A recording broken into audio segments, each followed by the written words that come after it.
We have a certification flight. Mr. Steve Shade from Eudora, Kansas is going to do his cert level 1.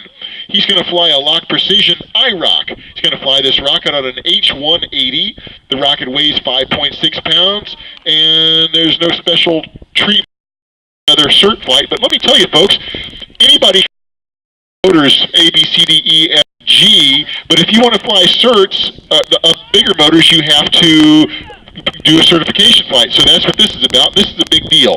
So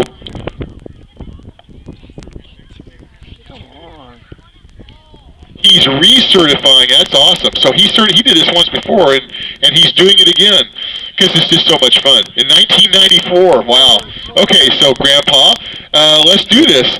Steve Shade's rocket's going to go up in 5, 4, 3, 2, 1. Good luck.